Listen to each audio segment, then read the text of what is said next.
ವೀಕ್ಷಕರೇ ನಮಸ್ಕಾರ. ಈ ಕ್ಷಣದ ಟಾಪ್ 10 ನ್ಯೂಸ್ಗೆ ಸ್ವಾಗತ. ನಾನು ಅಕ್ಷತಾ ಕಟಕಾವಲಿ. ಕಾರು ಬೈಕ್ ಡಿಕ್ಕಿ, ಬೆಂಕಿಯಲ್ಲಿ ಬೆಂದ ಇಬ್ಬರ ಸಾವು.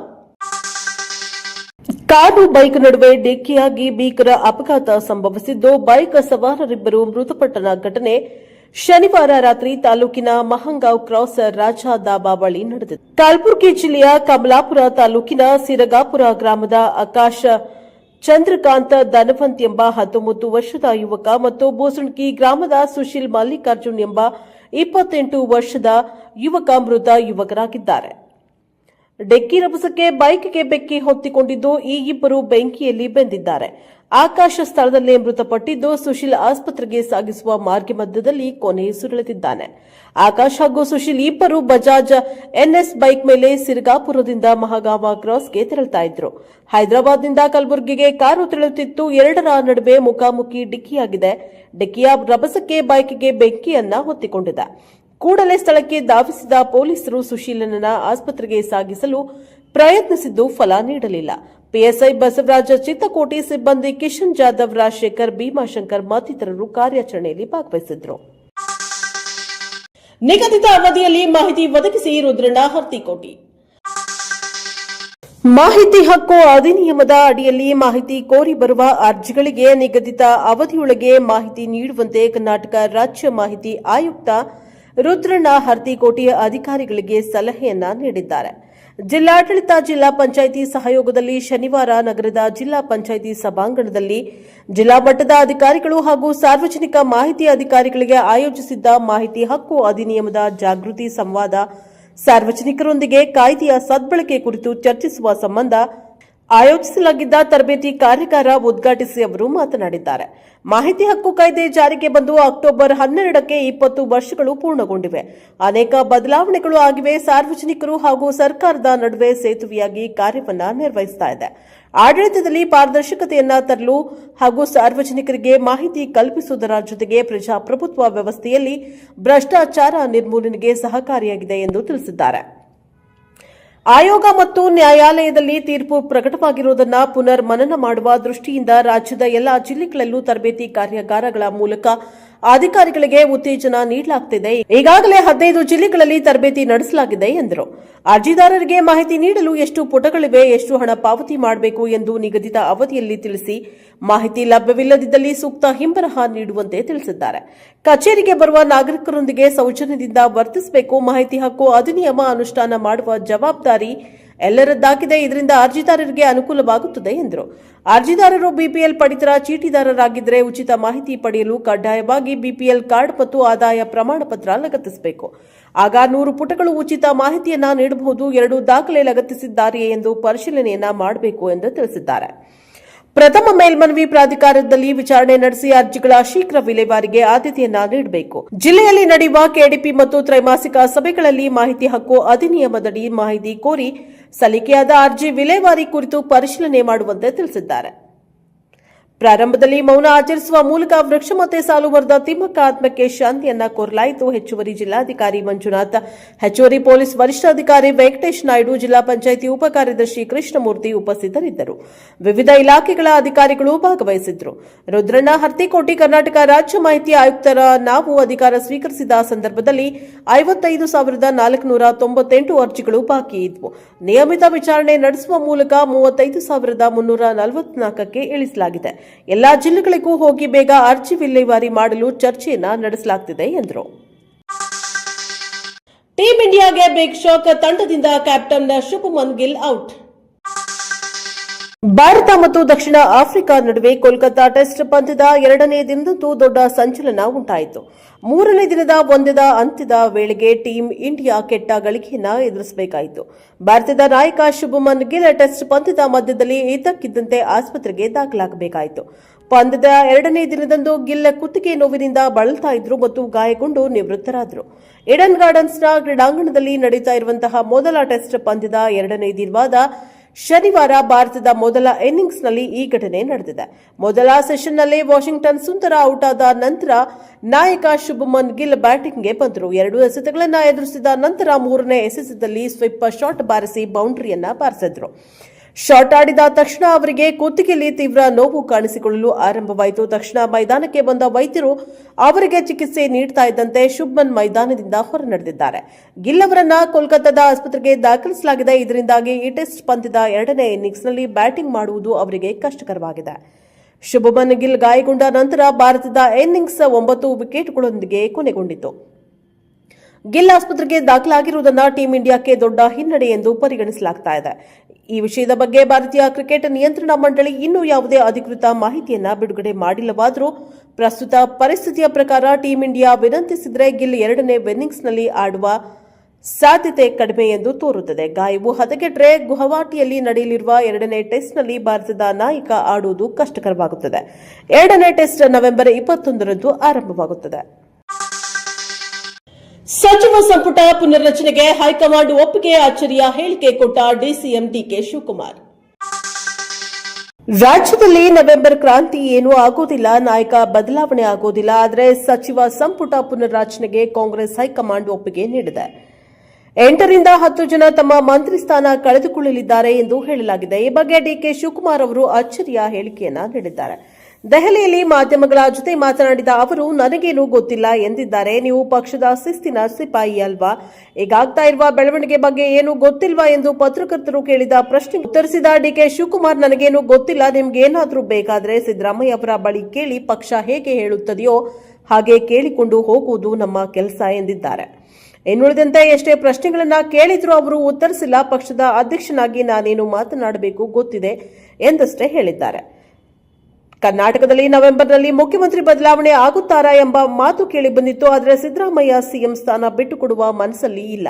ಡಿಕೆ ಶಿವಕುಮಾರ್ ಅವರು ಮುಖ್ಯಮಂತ್ರಿ ಹುದ್ದೆ ಆಕಾಂಕ್ಷಿಯಾಗಿದ್ದಾರೆ. ಆದರೆ ಅತ್ತ ಸಿದ್ದರಾಮಯ್ಯನವರು ಈ ಬಾರಿ ಪೂರ್ಣಾವಧಿಗೆ ತಾನೇ ಸಿಎಂ ಆಗಿರಬೇಕು ಎಂದು ಬಯಸ್ತಾ ಇದ್ದಾರೆ. ತಾನು ಹುದ್ದೆ ಬಿಡುವ ಸ್ಥಿತಿ ಬಂದರೆ ಸತೀಶ್ ಜಾರಕಿಹೊಳಿ ಅವರನ್ನ ಮುಖ್ಯಮಂತ್ರಿ ಮಾಡಬೇಕು ಎಂಬುದು ಸಿದ್ದರಾಮಯ್ಯ ಅವರ ಹಠ. ಡಿಕೆ ಶಿವಕುಮಾರ್ ಅವರು ಪಕ್ಷಕ್ಕಾಗಿ ದುಡಿದಿದ್ದಾರೆ. ಕರ್ನಾಟಕದಲ್ಲಿ ಕಾಂಗ್ರೆಸ್ ಅಧಿಕಾರಕ್ಕೆ ಬರಲು ಮುಖ್ಯ ಕಾರಣವೇ ಡಿಕೆ ಶಿವಕುಮಾರ್. ಈ ಬಾರಿ ಆದರೂ ತಾವು ಸಿಎಂ ಆಗಬೇಕು ಎಂದು ಕನಸನ್ನ ಹೊತ್ತಿದ್ದಾರೆ. ಆದರೆ ಅವರ ಕನಸು ಈಡೇರುವಂತೆ ಕಾಣ್ತಾ ಇಲ್ಲ. ಅವರು ನಗುನಗುತ್ತಲೇ ಉತ್ತರ ಕೊಟ್ಟರು. ನಿರಾಸೆ ಸ್ಪಷ್ಟವಾಗಿ ಕಾಣಿಸ್ತಾ ಇದೆ. ಡಿಕೆ ಶಿವಕುಮಾರರನ್ನ ಹೊರತುಪಡಿಸಿ ಇನ್ಯಾರನ್ನಾದರೂ ಸಿಎಂ ಮಾಡಿದ್ರೆ ಪಕ್ಷ ಇಬ್ಬಾಗ ಆಗಬಹುದು ಎಂಬ ಭಯ ಹೈಕಮಾಂಡ್ಗೂ ಇದೆ. ರಾಜ್ಯದಲ್ಲಿ ನಾಳೆಯಿಂದ ಮತ್ತೆ ಮಳೆಯಾಗುವ ಸಾಧ್ಯತೆ. ರಾಜ್ಯದ ಬಹುತೇಕ ಭಾಗಗಳಲ್ಲಿ ಇಂದು ಒಣಹವೆಯ ವಾತಾವರಣ ಮುಂದುವರಿಯಲಿದೆ ಎಂದು ಹವಾಮಾನ ಇಲಾಖೆ ತಿಳಿಸಿದೆ. ಕರಾವಳಿ, ಉತ್ತರ ಒಳನಾಡು ಹಾಗೂ ದಕ್ಷಿಣ ಒಳನಾಡಿನ ಹೆಚ್ಚಿನ ಜಿಲ್ಲೆಗಳಲ್ಲಿ ಮಳೆ ಸಾಧ್ಯತೆ ಅತ್ಯಂತ ಕಡಿಮೆ ಇದೆ ಎಂದು ಹವಾಮಾನ ಇಲಾಖೆ ಎಚ್ಚರಿಕೆಯನ್ನ ನೀಡಿದೆ. ಉಡುಪಿ, ಉತ್ತರ ಕನ್ನಡ ಮತ್ತು ದಕ್ಷಿಣ ಕನ್ನಡ ಜಿಲ್ಲೆಗಳ ಸೇರಿದಂತೆ ರಾಜ್ಯದ ಎಲ್ಲಾ ಭಾಗಗಳಲ್ಲೂ ಒಣಹವೆ ಮುಂದುವರಿಯಲಿದೆ. ದಕ್ಷಿಣ ಒಳನಾಡಿನ ಬೆಂಗಳೂರು ನಗರ, ಬೆಂಗಳೂರು ಗ್ರಾಮಾಂತರ, ರಾಮನಗರ, ಕೋಲಾರ, ಚಿಕ್ಕಬಳ್ಳಾಪುರ, ಮಂಡ್ಯ, ಮೈಸೂರು, ಚಾಮರಾಜನಗರ, ಕೊಡಗು, ತುಮಕೂರು, ಹಾಸನ, ಚಿತ್ರದುರ್ಗ, ದಾವಣಗೆರೆ, ಚಿಕ್ಕಮಗಳೂರು ಮತ್ತು ಶಿವಮೊಗ್ಗ ಜಿಲ್ಲೆಗಳಲ್ಲಿ ಮಳೆ ಸಾಧ್ಯತೆ ವಿರಳವಾಗಿದೆ. ಉತ್ತರ ಒಳನಾಡಿನ ಬೆಳಗಾವಿ, ಬೀದರ್, ವಿಜಯಪುರ, ಬಾಗಲಕೋಟೆ, ಹಾವೇರಿ, ಗದಗ, ಧಾರವಾಡ, ಕಲಬುರಗಿ, ಕೊಪ್ಪಳ, ಬಳ್ಳಾರಿ, ರಾಯಚೂರು, ಯಾದಗಿರಿ ಮತ್ತು ವಿಜಯನಗರ ಜಿಲ್ಲೆಗಳಲ್ಲಿಯೂ ಸಂಪೂರ್ಣವಾಗಿ ಒಣ ಹವೆಯೇ ಇರಲಿದೆ ಎಂದು ಹವಾಮಾನ ಇಲಾಖೆ ತಿಳಿಸಿದೆ. ರಾಜ್ಯದ ರಾಜಧಾನಿ ಬೆಂಗಳೂರು ಇಂದು ಮೋಡ ಕವಿದ ವಾತಾವರಣವಿದ್ದು ಗರಿಷ್ಠ ತಾಪಮಾನ 28 ಡಿಗ್ರಿ ಸೆಲ್ಸಿಯಸ್ ಮತ್ತು ಕನಿಷ್ಠ ತಾಪಮಾನ 17 ಡಿಗ್ರಿ ಸೆಲ್ಸಿಯಸ್ ದಾಖಲಿಸುವ ಸಾಧ್ಯತೆ ಇದೆ. ಗಾಳಿಯ ವೇಗ ಸುಮಾರು ಗಂಟೆಗೆ 10 ಕಿಲೋಮೀಟರ್ ಇರಲಿದೆ. ಹವಾಮಾನ ಇಲಾಖೆಯ ಮುನ್ಸೂಚನೆಯ ಪ್ರಕಾರ ನಾಳೆಯಿಂದ ಮುಂದಿನ 2 ದಿನಗಳ ಕಾಲ ದಕ್ಷಿಣ ಒಳನಾಡು ಮತ್ತು ಕರಾವಳಿ ಪ್ರದೇಶಗಳಲ್ಲಿ ಸಾಧಾರಣ ಮಳೆಯ ಸಾಧ್ಯತೆ ಇದೆ. ಟೆಸ್ಟ್ ಕ್ರಿಕೆಟ್ನಲ್ಲಿ 4,000 ರನ್, 300 ವಿಕೆಟ್, ರವೀಂದ್ರ ಜಡೇಜಾ ಐತಿಹಾಸಿಕ ಸಾಧನೆ. ದಕ್ಷಿಣ ಆಫ್ರಿಕಾ ವಿರುದ್ಧದ ಮೊದಲ ಟೆಸ್ಟ್ ಪಂದ್ಯದ ವೇಳೆ ಟೆಸ್ಟ್ ಕ್ರಿಕೆಟ್ನಲ್ಲಿ 4,000ಕ್ಕೂ ಅಧಿಕ ರನ್ ಗಳಿಸುವ ಮೂಲಕ ಆಲ್ರೌಂಡರ್ ರವೀಂದ್ರ ಜಡೇಜಾ ಐತಿಹಾಸಿಕ ಸಾಧನೆಯನ್ನ ಮಾಡಿದ್ದಾರೆ. ಟೆಸ್ಟ್ ಕ್ರಿಕೆಟ್ ಇತಿಹಾಸದಲ್ಲಿ 4,000 ರನ್ ಹಾಗೂ 300 ವಿಕೆಟ್ಗಳನ್ನು ಕಬಳಿಸಿ ಅವಳಿ ಸಾಧನೆ ಮಾಡಿದ 4ನೇ ಕ್ರಿಕೆಟಿಗ ಎನಿಸಿಕೊಂಡಿರುವ ಜಡೇಜಾ ಅವರು ಇಯಾನ್ ಬೋಂತ್, ಕಪಿಲ್ ದೇವ್ ಹಾಗೂ ಡೇನಿಯಲ್ ವೆಟೋರಿ ಅವರನ್ನೊಳಗೊಂಡ ಎಲೈಟ್ ಕಂಪನಿಗೆ ಸೇರಿದ್ದಾರೆ. ಮೊದಲ ಟೆಸ್ಟ್ನ 2ನೇ ದಿನವಾದ ಶನಿವಾರ ಭಾರತದ ಮೊದಲ ಇನ್ನಿಂಗ್ಸ್ನ 44ನೇ ಓವರ್ನಲ್ಲಿ 10 ರನ್ ಗಳಿಸಿದ ಜಡೇಜಾ 87 ಟೆಸ್ಟ್ ಪಂದ್ಯಗಳಲ್ಲಿ ಈ ಸಾಧನೆ ಮಾಡಿದ್ದಾರೆ. ಇಯಾನ್ ಬೋಂತಾ 72 ಟೆಸ್ಟ್ ನಂತರ ವೇಗವಾಗಿ ಈ ಸಾಧನೆ ಮಾಡಿದ 2ನೇ ಕ್ರಿಕೆಟಿಗನೆಂಬ ಹಿರಿಮೆಗೆ ಪಾತ್ರರಾಗಿದ್ದಾರೆ. ಎಲೈಟ್ ಗುಂಪಿನಲ್ಲಿರುವ ಇತರ 3 ಕ್ರಿಕೆಟಿಗರಿಗೆ ಅಂಕಿಅಂಶವು ಪರಿಣಾಮಕಾರಿಯಾಗಿದೆ. ಬೋತಮ್ 5200 ರನ್ ಹಾಗೂ 383 ವಿಕೆಟ್ಗಳೊಂದಿಗೆ ತಮ್ಮ ವೃತ್ತಿ ಜೀವನ ಕೊನೆಗೊಳಿಸಿದ್ದಾರೆ. ಕಪಿಲ್ ದೇವ್ 131 ಪಂದ್ಯಗಳಲ್ಲಿ ಒಟ್ಟು 5248 ರನ್ ಹಾಗೂ 434 ವಿಕೆಟ್ಗಳನ್ನು ಕಬಳಿಸಿದ್ದಾರೆ. ಇನ್ನು ವೆಟೋರಿ 113 ಪಂದ್ಯಗಳಲ್ಲಿ 4531 ರನ್ ಹಾಗೂ 362 ವಿಕೆಟ್ಗಳೊಂದಿಗೆ ತಮ್ಮ ಟೆಸ್ಟ್ ವೃತ್ತಿ ಜೀವನವನ್ನು ಅಂತ್ಯಗೊಳಿಸಿದ್ದಾರೆ. ಜಡೇಜಾ ಟೆಸ್ಟ್ ವೃತ್ತಿ ಜೀವನದ ಬ್ಯಾಟಿಂಗ್ ವಿಭಾಗದಲ್ಲಿ 88 ಪಂದ್ಯಗಳಲ್ಲಿ 6 ಶತಕಗಳು ಹಾಗೂ 27 ಅರ್ಧಶತಕಗಳ ಸಹಿತ ಒಟ್ಟು 4017 ರನ್ ಗಳಿಸಿದ್ದಾರೆ. ಬೌಲಿಂಗ್ನಲ್ಲಿ 25.25 ರ ಸರಾಸರಿಯಲ್ಲಿ 15 ವಿಕೆಟ್ ಗೊಂಚಲುಗಳು ಸಹಿತ ಒಟ್ಟು 342 ವಿಕೆಟ್ಗಳನ್ನು ಪಡೆದಿದ್ದಾರೆ. ಇದೇ ಪಂದ್ಯದಲ್ಲಿ ಕೆಎಲ್ ರಾಹುಲ್ ಕೂಡ ಟೆಸ್ಟ್ ಕ್ರಿಕೆಟ್ನಲ್ಲಿ 4000 ರನ್ ಪೂರೈಸಿದ್ದಾರೆ. ಈ ಮೈಲಿಗಲ್ಲು ತಲುಪಿದ ಭಾರತದ 18ನೇ ಬ್ಯಾಟರ್ ಎನಿಸಿಕೊಂಡರು. ರಾಹುಲ್ ತನ್ನ ಚೊಚ್ಚಲ ಪಂದ್ಯ ಆಡಿದ 3977 ದಿನಗಳ ನಂತರ ಈ ಸಾಧನೆ ಮಾಡಿದ್ದಾರೆ. ಮೊಹಿಂದರ್ ಅಮರ್ನಾಥ್ 6214 ದಿನಗಳ ನಂತರ ನಿಧಾನಗತಿಯಲ್ಲಿ 4000 ರನ್ ಪೂರೈಸಿದ ಭಾರತದ ಎರಡನೇ ಬ್ಯಾಟರ್ ಆಗಿದ್ದಾರೆ. ರಾಹುಲ್ 40ನೇ ಓವರ್ನಲ್ಲಿ 119 ಎಸೆತಗಳಲ್ಲಿ 39 ರನ್ ಗಳಿಸಿ ಔಟ್ ಆಗಿದ್ದಾರೆ. ಅಲಿನಗರ ಇನ್ನು ಸೀತಾನಗರ ವಿವಾದದ ಕಿಡಿ ಹೊತ್ತಿಸಿ ಗೆದ್ದು ಬಿಗಿದ ಗಾಯಕಿ ಮೈಥಿಲಿ ಠಾಕೂರ್. ಬಿಹಾರದ ರಾಜಕೀಯ ಇತಿಹಾಸದಲ್ಲಿ ಒಂದು ಹೊಸ ಅಧ್ಯಾಯ ಆರಂಭವಾಗಿದೆ. ಕೋಟ್ಯಂತರ ಅಭಿಮಾನಿಗಳ ಹೃದಯ ಗೆದ್ದಿದ್ದ ಜಾನಪದ ಗಾಯಕಿ, ಕೇವಲ 25 ವರ್ಷದ ಯುವತಿ ಮೈಥಿಲಿ ಠಾಕೂರ್ ಈಗ ವಿಧಾನಸಭೆಯ ಮೆಟ್ಟಿಲೇರಿದ್ದಾರೆ. ದಶಕಗಳಿಂದ ಆರ್ಜೆಡಿ ಮತ್ತು ಇತರ ಪಕ್ಷಗಳ ಭದ್ರಕೋಟೆಯಾಗಿದ್ದ ಮುಸ್ಲಿಂ ಬಾಹುಳ್ಯದ ಅಲಿನಗರ ಕ್ಷೇತ್ರದಲ್ಲಿ ಮೊದಲ ಬಾರಿಗೆ ಕಮಲ ಅರಳಿಸುವ ಮೂಲಕ ಅವರು ಇಡೀ ದೇಶದ ಗಮನ ಸೆಳೆದಿದ್ದಾರೆ. ಉತ್ತರ ಭಾರತದ ಮನೆ ಮಾತಾಗಿರುವ ಮೈಥಿಲಿ ಠಾಕೂರ್ ತಮ್ಮ ಕಂಚಿನ ಕಂಠದಿಂದಲೇ ಬಿಹಾರದ ಜನಮಾನಸದಲ್ಲಿ ನೆಲೆಯೂರಿದ್ರು. ರಾಮ ಸೀತಾ ವಿವಾಹ ಗೀತೆ, ಚಟ್ ಪೂಜೆಯ ಹಾಡುಗಳು, ಭೋಜ್ಪುರಿ ಗೀತೆಗಳ ಮೂಲಕ ಅವರು ಕೇವಲ ಗಾಯಕಿಯಾಗಿರಲಿಲ್ಲ, ಬದಲಿಗೆ ಬಿಹಾರದ ಸಾಂಸ್ಕೃತಿಕ ರಾಯಭಾರಿಯಾಗಿದ್ದರು. ಇದೇ ಜನಪ್ರೀತಿಯನ್ನ ಅಸ್ತ್ರವಾಗಿಸಿಕೊಂಡ ಬಿಜೆಪಿ ಅವರನ್ನ ಅಲಿನಗರದಂತಹ ಸವಾಲಿನ ಕ್ಷೇತ್ರದಲ್ಲಿ ಕಣಕ್ಕಿಳಿಸಿತ್ತು. ಫಲಿತಾಂಶ ಆರ್ಜೆಡಿಯ ಪ್ರಭಾವಿ ನಾಯಕ ವಿನೋದ್ ಮಿಶ್ರಾರನ್ನ ಬರೋಬ್ಬರಿ 12,000ಕ್ಕೂ ಅಧಿಕ ಮತಗಳ ಅಂತರದಿಂದ ಮಣಿಸಿ ಮೈಥಿಲಿ ಐತಿಹಾಸಿಕ ಗೆಲುವನ್ನ ಸಾಧಿಸಿದ್ದಾರೆ. ಮೈಥಿಲಿ ಠಾಕೂರ್ ಅವರ ಗೆಲುವು ಎಷ್ಟು ಸುದ್ದಿಯಾಗಿದೆಯೋ ಅವರ ಒಂದು ಹೇಳಿಕೆ ಅದಕ್ಕಿಂತ ಹೆಚ್ಚು ಚರ್ಚೆಯಾಗ್ತಾ ಇದೆ. ಚುನಾವಣಾ ಪ್ರಚಾರದ ವೇಳೆ ನಾನು ಈ ಕ್ಷೇತ್ರದಿಂದ ಗೆದ್ದು ಬಂದ್ರೆ ಅಲಿನಗರವನ್ನ ಸೀತಾನಗರ ಎಂದು ಮರು ನಾಮಕರಣ ಮಾಡ್ತೇನೆ, ಇದು ನನ್ನ ಮೊದಲ ಆದ್ಯತೆ ಎಂದು ಘೋಷಿಸಿದ್ದಾರೆ. ಸೀತಾದೇವಿಯ ಜನ್ಮಸ್ಥಳವೆಂದು ನಂಬಲಾದ ಮಿಥಿಲಾ ಪ್ರದೇಶದ ಭಾಗವಾಗಿರುವ ಈ ಕ್ಷೇತ್ರಕ್ಕೆ ಈ ಹೆಸರು ಸೂಕ್ತವೆಂಬುದು ಅವರ ವಾದವಾಗಿತ್ತು. ಈ ಹೇಳಿಕೆಯು ಅವರ ಬೆಂಬಲಿಗರನ್ನ ಹುರಿದುಂಬಿಸಿದರೆ ವಿರೋಧಿಗಳಿಂದ ತೀವ್ರ ಟೀಕೆಗೆ ಗುರಿಯಾಗಿತ್ತು. ಈಗ ಗೆದ್ದಿರುವ ಮೈಥಿಲಿ ತಮ್ಮ ಮಾತನ್ನ ಉಳಿಸಿಕೊಳ್ತಾರೆಯೇ ಎಂಬ ಕುತೂಹಲ ಎಲ್ಲೆಡೆ ಮನೆ ಮಾಡಿದೆ. ಚುನಾವಣೆಗೆ ಕೆಲವೇ ತಿಂಗಳುಗಳು ಮೊದಲು ಬಿಜೆಪಿ ಸೇರಿದ್ದ ಮೈಥಿಲಿ ಅವರಿಗೆ ಟಿಕೆಟ್ ನೀಡಿದ್ದು ದೊಡ್ಡ ರಿಸ್ಕ್ ಎಂದೇ ವಿಶ್ಲೇಷಿಸಲಾಗಿತ್ತು. ಆದರೆ ಅವರ ತಾರಾ ವರ್ಚಸ್ಸು ಮತ್ತು ಸಾಂಸ್ಕೃತಿಕ ಸಂಪರ್ಕವು ಜಾತಿ ಧರ್ಮದ ಲೆಕ್ಕಾಚಾರಗಳನ್ನು ಮೀರಿ ಮತಗಳನ್ನು ತಂದುಕೊಟ್ಟಿದೆ. ಅತಿ ಕಿರಿಯ ವಯಸ್ಸಿಗೆ ಶಾಸಕಿಯಾಗಿ ಬಿಜೆಪಿಗೆ ಎಂದಿಗೂ ಒಲಿಯದ ಕ್ಷೇತ್ರದಲ್ಲಿ ಗೆದ್ದು ಬೀಗಿರುವ ಮೈಥಿಲಿ ಈಗ ಬಿಹಾರದ ಬಿಜೆಪಿಯ ಹೊಸ ತಾರಾ ಪ್ರಚಾರಕಿಯಾಗಿ ಹೊರಹೊಮ್ಮಿದ್ದಾರೆ. ಅವರ ಈ ಗೆಲುವು ಯುವಕರು ಮತ್ತು ಮಹಿಳೆಯರನ್ನ ರಾಜಕೀಯಕ್ಕೆ ಸೆಳೆಯಲು ಬಿಜೆಪಿಗೆ ಹೊಸ ಬಲವನ್ನ ನೀಡಿದೆ. ಬೆಳಗಾವಿ ಕಾಲ್ ಸೆಂಟರ್ನಿಂದ ಅಮೆರಿಕನ್ನರ ಹಣ ಲೂಟಿ 33 ಮಂದಿ ಬಂಧನ. ಕಾಲ್ ಸೆಂಟರ್ ಹೆಸರಿನಲ್ಲಿ ಅಮೆರಿಕ ನಾಗರಿಕರನ್ನ ವಂಚಿಸ್ತಾ ಇದ್ದ ಸೈಬರ್ ವಂಚಕ ಗ್ಯಾಂಗ್ ಪೊಲೀಸರ ಬಲೆಗೆ ಬಿದ್ದಿದೆ. ಠಾಣೆಗೆ ಬಂದ ಅನಾಮಧೇಯ ಪತ್ರದ ಆಧಾರದ ಮೇಲೆ ಕಾರ್ಯಾಚರಣೆಯನ್ನ ಕೈಗೊಂಡ ಪೊಲೀಸರು 33 ಹೊರ ರಾಜ್ಯದ ಆರೋಪಿಗಳನ್ನು ಬಂಧಿಸಿದ್ದಾರೆ. ಕಿಂಗ್ ಪಿನ್ಗಳಾದ ಗುಜರಾತ್ನ ಪ್ರೀತೇಶ್ ಪಟೇಲ್, ರಾಜು ಗುಪ್ತಾ, ದೆಹಲಿಯ ಆಶುತೋಷ್, ಮಹಾರಾಷ್ಟದ ಸುರೇಂದ್ರ ಸೇರಿ 33 ಆರೋಪಿಗಳನ್ನು ಬಂಧಿಸಲಾಗಿದೆ. ಇನ್ನುಳಿದ ಬಂಧಿತರು ಅಸ್ಸಾಂ, ನಾಗಾಲ್ಯಾಂಡ್, ರಾಜಸ್ಥಾನ, ಉತ್ತರಾಖಂಡ, ಮಹಾರಾಷ್ಟ್ರ ಮೂಲದವರಾಗಿದ್ದು ವಿದ್ಯಾವಂತರಾಗಿದ್ದಾರೆ. ಇವರನ್ನ ಬಳಸಿಕೊಂಡು ಅಮೆರಿಕದ ವ್ಯಕ್ತಿಗಳಿಗೆ ಕರೆ ಮಾಡಿಸಿ ಬಣ್ಣದ ಮಾತನಾಡಿ ಅವರ ಬ್ಯಾಂಕ್ ಖಾತೆಯನ್ನು ಹ್ಯಾಕ್ ಮಾಡಿಸಿ ಹಣ ದೋಚುತ್ತಾ ಇದ್ರು.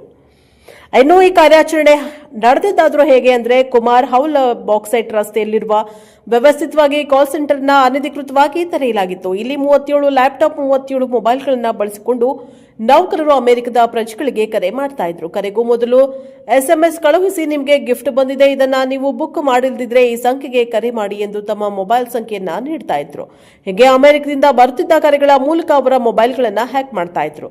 ಬಣ್ಣದ ಮಾತುಗಳನ್ನು ಆಡಿ ಗಿಫ್ಟ್ ವೋಚರ್ ಕಳುಹಿಸುವುದು, ಹೂಡಿಕೆಯಲ್ಲಿ ಅಧಿಕ ಲಾಭದ ಆಸೆ ತೋರಿಸುವುದು, ಹೊಸ ಮೊಬೈಲ್ ಖರೀದಿ ಸೇರಿದಂತೆ ವಿವಿಧ ತಂತ್ರ ಆಸೆ ತೋರಿಸ್ತಾ ಇದ್ರು. ಬಳಿಕ ಅಮೆರಿಕನರ ಬ್ಯಾಂಕ್ ಖಾತೆಗಳನ್ನು ಹ್ಯಾಕ್ ಮಾಡಿ ಅವರ ಡಾಲರ್ಗಳನ್ನು ತಮ್ಮ ಅಕೌಂಟ್ಗೆ ವರ್ಗಾಯಿಸಿಕೊಂಡು ವಂಚಿಸ್ತಾ ಇದ್ರು.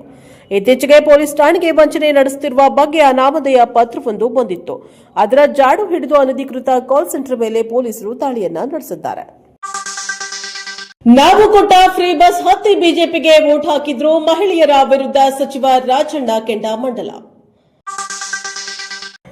ರಾಜ್ಯದಲ್ಲಿ ಕಾಂಗ್ರೆಸ್ ಸರ್ಕಾರದ ಮಹತ್ವಾಕಾಂಕ್ಷೆಯ ಗ್ಯಾರಂಟಿ ಯೋಜನೆಗಳಲ್ಲೊಂದಾದ ಶಕ್ತಿ ಯೋಜನೆಯಡಿ ಮಹಿಳೆಯರು ಉಚಿತವಾಗಿ ಬಸ್ ಪ್ರಯಾಣ ಮಾಡುತ್ತಿದ್ದರೂ ಲೋಕಸಭಾ ಚುನಾವಣೆಯಲ್ಲಿ ಅವರು ಕಾಂಗ್ರೆಸ್ಗೆ ಮತ ನೀಡಿಲ್ಲ ಎಂದು ಮಾಜಿ ಸಹಕಾರ ಸಚಿವ ಕೆಎನ್ ರಾಜಣ್ಣ ನೀಡಿರುವ ಹೇಳಿಕೆ ಇದೀಗ ರಾಜ್ಯ ರಾಜಕೀಯದಲ್ಲಿ ಹೊಸದೊಂದು ವಿವಾದದ ಬಿರುಗಾಳಿಯನ್ನ ಎಬ್ಬಿಸಿದೆ. ತುಮಕೂರು ಜಿಲ್ಲೆಯ ಮಧುಗಿರಿಯಲ್ಲಿ ನಡೆದ ಸಾರ್ವಜನಿಕ ಕಾರ್ಯಕ್ರಮವೊಂದರಲ್ಲಿ ಮಾತನಾಡಿದ ಅವರು, ಕಾಂಗ್ರೆಸ್ ಸರ್ಕಾರದ ಗ್ಯಾರಂಟಿ ಯೋಜನೆಗಳ ಬಗ್ಗೆ ಜನರಿಗಿರುವ ಅಭಿಪ್ರಾಯ ಮತ್ತು ಚುನಾವಣಾ ಫಲಿತಾಂಶದ ನಡುವಿನ ವ್ಯತ್ಯಾಸದ ಬಗ್ಗೆ ತಮ್ಮ ಅಸಮಾಧಾನವನ್ನು ನೇರವಾಗಿ ಹೊರಹಾಕಿದ್ದಾರೆ. ನಾವು ಮಹಿಳೆಯರಿಗಾಗಿ ಶಕ್ತಿ ಯೋಜನೆಯನ್ನ ಜಾರಿಗೆ ತಂದೆವು. ರಾಜ್ಯಾದ್ಯಂತ ಮಹಿಳೆಯರು ಉಚಿತವಾಗಿ ಬಸ್ಸುಗಳಲ್ಲಿ ಓಡಾಡ್ತಾ ಇದ್ದಾರೆ. ಪುಕ್ಕಟೆ ಬಸ್ ಸಿಕ್ಕಿದ್ದಕ್ಕೆ ಲಕ್ಷಗಟ್ಟಲೆ ಸಂಬಳ ಪಡೆಯುವ ಮಹಿಳೆಯರು ಕೂಡ ಪ್ರಯಾಣ ಮಾಡಿದ್ದಾರೆ.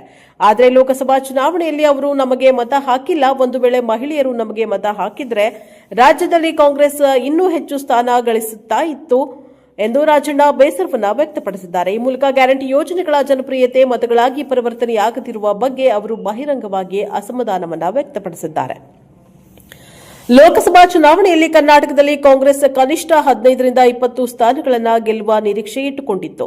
ಆದರೆ ಫಲಿತಾಂಶವು ಕೇವಲ 9 ಸ್ಥಾನಗಳಿಗೆ ಸೀಮಿತವಾಯಿತು. ಈ ಹಿನ್ನಡೆಯ ನಂತರ ಪಕ್ಷದೊಳಗೆ ನಡೀತಾ ಇರುವಂತಹ ಆತ್ಮಾವಲೋಕನದ ಭಾಗವಾಗಿ ಈ ರೀತಿಯ ಹೇಳಿಕೆಗಳು ಹೊರಬರುತ್ತಿವೆ. ಗ್ಯಾರಂಟಿ ಯೋಜನೆಗಳು, ವಿಶೇಷವಾಗಿ ಮಹಿಳಾ ಕೇಂದ್ರೀಕೃತ ಶಕ್ತಿ ಮತ್ತು ಗೃಹಲಕ್ಷ್ಮಿ ಯೋಜನೆಗಳು ಪಕ್ಷಕ್ಕೆ ಸಂಪೂರ್ಣವಾಗಿ ಮತ ತಂದುಕೊಡುವಲ್ಲಿ ವಿಫಲವಾಗಿವೆ ಎಂಬ ಚರ್ಚೆಯನ್ನು ರಾಜಣ್ಣ ಅವರ ಮತಗಳು ಹುಟ್ಟುಹಾಕಿವೆ. ರಾಜಣ್ಣರ ಈ ಹೇಳಿಕೆಯು ರಾಜಕೀಯ ವಲಯದಲ್ಲಿ ತೀವ್ರ ಚರ್ಚೆಗೆ ಗ್ರಾಸವಾಗಿದೆ. ಮಹಿಳಾ ಮತದಾರರಿಗೆ ಅಗೌರವ ಕಲ್ಯಾಣ ಯೋಜನೆಗಳನ್ನು ನೀಡಿ ಅದಕ್ಕೆ ಪ್ರತಿಯಾಗಿ ಮತ ಕೇಳುವುದು ಫಲಾನುಭವಿಗಳನ್ನು ಅವಮಾನಿಸಿದಂತೆ ಎಂಬ ಟೀಕೆಗಳು ಸಾಮಾಜಿಕ ಜಾಲತಾಣಗಳಲ್ಲಿ ವ್ಯಕ್ತವಾಗುತ್ತಿವೆ. ಇನ್ನು ರಾಜಣ್ಣ ಅವರ ಹೇಳಿಕೆಯನ್ನೇ ಅಸ್ತ್ರವಾಗಿಸಿಕೊಂಡಿರುವ ವಿರೋಧ ಪಕ್ಷಗಳು ಕಾಂಗ್ರೆಸ್ನ ಗ್ಯಾರಂಟಿಗಳು ಕೇವಲ ಓಟ್ಗಾಗಿ ಇರುವ ರಾಜಕೀಯ ತಂತ್ರ ಎಂದು ಟೀಕಿಸಲು ಆರಂಭಿಸಿವೆ. ಸರ್ಕಾರಕ್ಕೆ ಮುಜುಗರ, ತಮ್ಮದೇ ಶಾಸಕರೊಬ್ಬರು ಈ ರೀತಿ ಬಹಿರಂಗವಾಗಿ ಮಾತನಾಡಿರುವುದು ಸರ್ಕಾರಕ್ಕೆ ತೀವ್ರ ಮುಜುಗರವನ್ನುಂಟು ಮಾಡಿದೆ ಎಂದು ಹೇಳಿದ್ದಾರೆ. ಒಟ್ಟಿನಲ್ಲಿ ಕೆಎನ್ ರಾಜಣ್ಣ ಅವರ ಈ ಡ್ಯಾಮೇಜ್ ಹೇಳಿಕೆಯು ಕಲ್ಯಾಣ ಯೋಜನೆಗಳ ಮತ್ತು ಮತ ರಾಜಕಾರಣದ ನಡುವಿನ ಸೂಕ್ಷ್ಮ ಸಂಬಂಧದ ಕುರಿತು ಚರ್ಚೆಯನ್ನ ಮತ್ತೊಮ್ಮೆ ಮುನ್ನೆಲೆಗೆ ತಂದಿದ್ದು, ಮುಂದಿನ ದಿನಗಳಲ್ಲಿ ಇದು ಯಾವ ರಾಜಕೀಯ ತಿರುವು ಪಡೆಯಲಿದೆ ಎಂಬುದನ್ನು ಕಾದು ನೋಡಬೇಕಾಗಿದೆ. ಹುಬ್ಬಳ್ಳಿ ಮರ್ಡರ್ ಕೇಸ್ ಆರೋಪಿಗಳ ಕಾಲಿಗೆ ಗುಂಡೇಟು. ಬೆಳಗ್ಗೆ ಗುಂಡಿನ ಸದ್ದು ಕೇಳಿಬಂದಿದ್ದು, ಬಂಧಿಸಲು ಹೋಗಿದ್ದ ಪೊಲೀಸರ ಮೇಲೆ ಹಲ್ಲೆ ನಡೆಸಿ ಪರಾರಿಯಾಗಲು ಯತ್ನಿಸಿದ್ದ ಇಬ್ಬರು ಆರೋಪಿಗಳ ಕಾಲಿಗೆ ಗುಂಡು ಹಾರಿಸಿ ಬಂಧಿಸಲಾಗಿದೆ. ಬಂಧಿತರನ್ನ ಬಾಲರಾಜ್ ಅಲಿಯಾಸ್ ಬಂಗಾರ ಬಾಲ್ಯ ಮತ್ತು ಮೊಹಮ್ಮದ್ ಶೇಖ್ ಕಾಲಿಗೆ ಗುಂಡು ಹಾರಿಸಿ ಬಂಧಿಸಲಾಗಿದೆ. ಹುಬ್ಬಳ್ಳಿಯ ಮಂಟೂರು ರಸ್ತೆಯಲ್ಲಿ ಗುರುವಾರ ರಾತ್ರಿ ಮಲ್ಲಿಕ್ ಜಾನ್ ಎಂಬಾತನಿಗೆ ಚಾಕು ಇರಿದು ಬರ್ಬರವಾಗಿ ಕೊಲೆ ಮಾಡಲಾಗಿತ್ತು. ಅಲ್ಲದೆ ಆರೋಪಿಗಳು ಸೆಟಲ್ಮೆಂಟ್ನ ಶ್ಯಾಮ್ ಜಾಧವ್ ಗ್ಯಾಂಗ್ನಲ್ಲಿ ಗುರುತಿಸಿಕೊಂಡಿದ್ರು. ಜೊತೆಗೆ ಎಂಡಿ ದಾವೂದ್ ಮತ್ತು ಶ್ಯಾಮ್ ಜಾಧವ್ ಗುಂಪಿನ ನಡುವೆ ಆಗಾಗ ಗ್ಯಾಂಗ್ ವಾರ್ ನಡೀತಾ ಇತ್ತು. ಅದರ ಮುಂದುವರಿದ ಭಾಗವಾಗಿ ಮೊಹಮ್ಮದ್ ಮಲ್ಲಿಕ್ ಜಾನ್ ಹತ್ಯೆ ಮಾಡಲಾಗಿತ್ತು. ಇದೀಗ ಆರೋಪಿಗಳನ್ನು ಬಂಧಿಸಲು ತೆರಳಿದ್ದ ವೇಳೆ ಬಂಗಾರ ಬಾಲ್ಯ ಮತ್ತು ಮೊಹಮ್ಮದ್ ಶೇಖ್, ಇನ್ಸ್ಪೆಕ್ಟರ್ ಎಸ್ಆರ್ ನಾಯಕ್, ಪೇದೆಗಳಾದ ನೂರ್ ಅಹಮದ್, ನೀಲ್ಗಾರ್ ಚಲವಾದಿಯ ಮೇಲೆ ಹಲ್ಲೆ ನಡೆಸಿ ಪರಾರಿಯಾಗಲು ಮುಂದಾಗಿದ್ರು. ಈ ವೇಳೆ ಎಚ್ಚೆತ್ತ ಇನ್ಸ್ಪೆಕ್ಟರ್ ಎಸ್ಆರ್ ನಾಯಕ್ ಅವರು ಆರೋಪಿಗಳು ಬಂಗಾರ ಬಾಲ್ಯ ಮತ್ತು ಮೊಹಮ್ಮದ್ ಶೇಖ್ ಬಲಗಾಲಿಗೆ ಗುಂಡು ಹಾರಿಸುವ ಮೂಲಕ ಬಂಧಿಸಿದ್ದಾರೆ. ಸದ್ಯ ಇಬ್ಬರು ಆರೋಪಿ ಹಾಗೂ 3 ಪೊಲೀಸರನ್ನ ಹುಬ್ಬಳ್ಳಿ ಕಿಮ್ಸ್ ಆಸ್ಪತ್ರೆಗೆ ದಾಖಲಿಸಲಾಗಿದೆ. ಅಪಹರಣ, ಇಬ್ಬರ ಕೊಲೆ ಆರೋಪದ ಮೇಲೆ ಬೆಂಗಳೂರು ಪೊಲೀಸರು ಫೈರಿಂಗ್ ಮಾಡಿದ್ದಾರೆ. ಇದಾಗಿತ್ತು ಈ ಕ್ಷಣದ ಟಾಪ್ 10 ನ್ಯೂಸ್. ನಿರಂತರ ಸುದ್ದಿಗಾಗಿ ನೋಡ್ತಾ ಇರಿ NKS TV4, ಇದು ನಿರಂತರ ಕಾರ್ಯಪಡೆ.